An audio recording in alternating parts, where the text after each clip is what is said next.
বঙ্গোপসাগরে চোখ রাঙাচ্ছে সাইক্লোন শক্তি, ধেয়ে আসছে বিধ্বংসী ঘূর্ণিঝড়। তো এই ঘূর্ণিঝড়টি কবে কখন কোন উপকূলে আছড়ে পড়তে চলেছে, এর ফলে কোন জায়গাগুলি ক্ষয়ক্ষতির আশঙ্কা মনে করছে আবহাওয়াবিদরা। বিস্তারিত জানতে হলে ভিডিওটিকে প্রথম থেকে শেষ অবধি সম্পূর্ণ দেখবেন। আর এই ধরনের লেটেস্ট খবরগুলি সবার প্রথম পাওয়ার জন্য চ্যানেলটিকে সাবস্ক্রাইব করে আমাদের সঙ্গে থাকবেন। ঘূর্ণিঝড় শক্তি এখনই উপকূলে আছড়ে পড়ছে না, তবে এর প্রভাব ইতিমধ্যে আছড়ে পড়তে শুরু করেছে রাজ্যের বিভিন্ন প্রান্তে। বঙ্গোপসাগরের ওপর তৈরি হয় এই ঘূর্ণিঝড়ের প্রভাবে দক্ষিণবঙ্গে বহু জেলায় শুরু হয়েছে টানা বৃষ্টি, বজ্রবিদ্যুৎ সহ ঝোড়ো হাওয়া।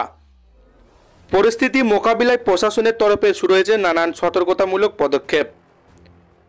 বিশেষ করে উপকূলবর্তী দক্ষিণ 24 পরগনা জেলায় প্রথম থেকেই সক্রিয় ভূমিকায় নেমেছে। সাগর ব্লকে পর্যটকদের সমুদ্রে নামতে বারণ করা হচ্ছে, চালানো হচ্ছে মাইকিং, সচেতনতা অভিযান, পুণ্যার্থীদের সুরক্ষার দিকেও বাড়তি নজর দিচ্ছে স্থানীয় প্রশাসন। আলিপুর আবহাওয়া দপ্তর জানিয়েছেন, বঙ্গোপসাগরে তৈরি হওয়া নিম্নচাপের জেরে কয়েকটি জেলায় ইতিমধ্যে বৃষ্টিপাত শুরু হয়েছে। বিশেষজ্ঞদের মতে এই ঘূর্ণিঝড় সম্ভবত গুজরাটের কচ্ছ অঞ্চল অথবা পাকিস্তানের করাচি উপকূলে আছড়ে পড়তে পারে, তবে তার পার্শ্ববর্তী প্রভাব পশ্চিমবঙ্গের ওপর পড়বে বলেই আশঙ্কা। এই অবস্থায় যাত্রীদের উদ্দেশ্যে উপকূল এলাকায় এড়িয়ে চলার পরামর্শ দেওয়া হয়েছে। পরিবহন দপ্তরের তরফ থেকে বিশেষ নজর রাখা হচ্ছে রাস্তাঘাট, জলপথ চলাচলের ওপর। জরুরি পরিষেবা কর্মীদের ছুটি বাতিল করে প্রস্তুত রাখা হয়েছে যে কোনো পরিস্থিতি মোকাবিলায়। ঘূর্ণিঝড় শক্তি কি পশ্চিমবঙ্গে আছড়ে পড়বে? না, বর্তমান পূর্বাভাস অনুযায়ী ঘূর্ণিঝড় শক্তি সরাসরি পশ্চিমবঙ্গে আছড়ে পড়বে না, তবে তার প্রভাবে রাজ্যে বৃষ্টি ও ঝোড়ো হাওয়া বইতে পারে।